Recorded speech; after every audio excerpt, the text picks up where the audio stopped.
నమస్కారం. నమస్తే వెంకటకృష్ణ గారు. గఫూర్ గారు, ఈసారి మళ్ళీ చంద్రబాబు నాయుడు గారు అధికారంలోకి వచ్చారు కాబట్టి, అమరావతిని సర్వనాశనం చేసిన జగన్మోహన్ రెడ్డి గారి ప్రభుత్వం వెళ్ళిపోయింది కాబట్టి, ఈసారి మీ అంచనాలు ఎలా ఉన్నాయి అమరావతికి రాజధాని నిర్మాణానికి సంబంధించి? ఒకటి వెంకటకృష్ణ గారు, మేము సిపిఎం పార్టీ వైపు నుంచి అమరావతి ఒకే రాజధాని అనేటువంటి అంశానికి కట్టుబడి ఉన్నాం. అవును, మేము మొదటి నుంచి, ఎందుకంటే హైదరాబాద్ అసెంబ్లీలో తీర్మానం చేసినప్పుడు మేము అనుకూలంగా ఉన్నాం. ఆ తర్వాత అదే పాయింట్తో ఉన్నాం. ఇప్పుడు నేను చెప్పేది ఏమిటంటే, అమరావతి రాజధాని పూర్తి కాకపోవడానికి ఆత్మ పరిశీలన చేసుకోవాలా, ఎక్కడెక్కడ పొరపాటు జరిగినాయి, ఏమండి 5 సంవత్సరాల్లో కొన్ని బిల్డింగ్లు కట్టలేకపోయినాం, ఎందుకు కట్టలేకపోయినాం, ఏమిటి అనేటువంటిది ఆత్మ పరిశీలన చేసుకుని అటువంటి డిలే ఈసారి జరగకూడదు. అమరావతి రాజధాని చట్టబద్ధంగా న్యాయం వైపున, అంటే న్యాయపరంగా ఏం చేయాలో అవి చేయాలా, చట్టపరంగా నోటిఫికేషన్ చేయించాలా, ఆ తర్వాత చేయాల్సిన పనులు ఏవైతే బేసిక్ మీరు చెప్పారు మొదట, ఏదైతే అత్యవసరమైనటువంటి లేదా అవసరమైనటువంటి రోడ్లు కావచ్చు, డ్రైనేజ్ కావచ్చు, ఆ తర్వాత తాగునీటి వసతి కావచ్చు, ఎలక్ట్రిసిటీ లైన్స్ వేయడం కావచ్చు, అట్లాగే మెయిన్ రోడ్స్ కు అప్రోచ్ రోడ్స్ కావచ్చు, ఇటువంటి బేసిక్ నీడ్స్ ఇవి.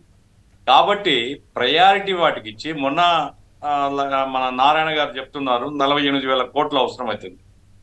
48 కోట్లతో 3 సంవత్సరాల్లోగా మేము అనుకున్నటువంటి ఫస్ట్ ఫేజ్ పూర్తి చేస్తాం.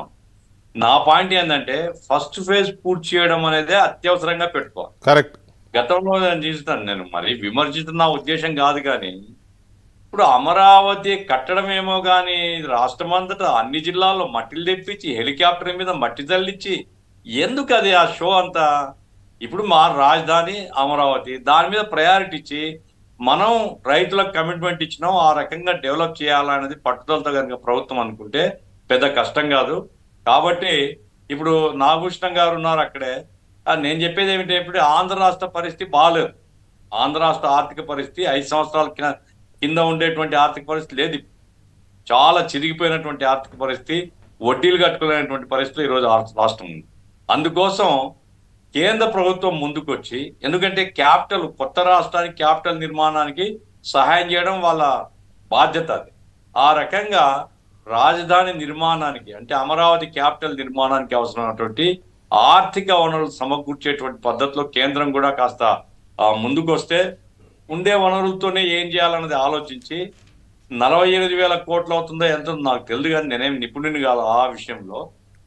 జంగిల్ క్లియరెన్స్ అదే పెద్ద కష్టం కాదండి, 1-2 నెలల లోపల అయిపోతుంది, పెద్ద పాయింట్ కాదు.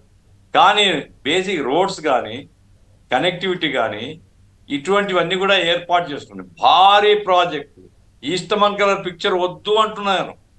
నవనగరాలు, ఆ నగరాలు వద్దు, రాజధాని అమరావతి అనేది ముందు ఎస్టాబ్లిష్ చేసేయండి, చేయగలిగినటువంటి బేసిక్ నిర్మాణం చేసేయండి, ముందు రాజధానికి అలవాటు పడదాం, ఆ తర్వాత డెవలప్ చేసుకోవచ్చు.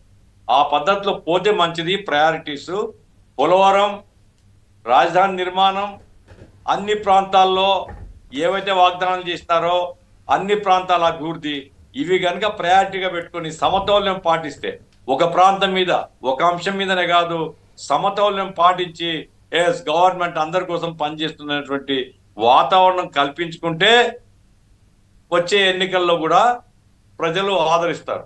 నేను ఎందుకు ఎన్నికల మాట చెప్తున్నా, ఆ రోజు జరిగింది ఏమంటే, పోలవరం చూసి ఓట్లేస్తారు, రాజధాని ఇదంతా ఎదుగో ఈ గ్రాఫిక్ చూసి ఓట్లేస్తారు అనుకున్నారు.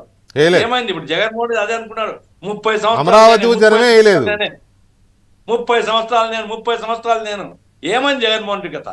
కాబట్టి ప్రజలు ఇచ్చినటువంటి అవకాశాన్ని దుర్వినియోగం చేయకుండా జాగ్రత్తగా ఉండే వనరుల్ని కేంద్రం ద్వారా రాబట్టుకుని, ఇంకా అదనపు వనరుల్ని మనం చేయాల్సిన పని పూర్తి చేసేలా.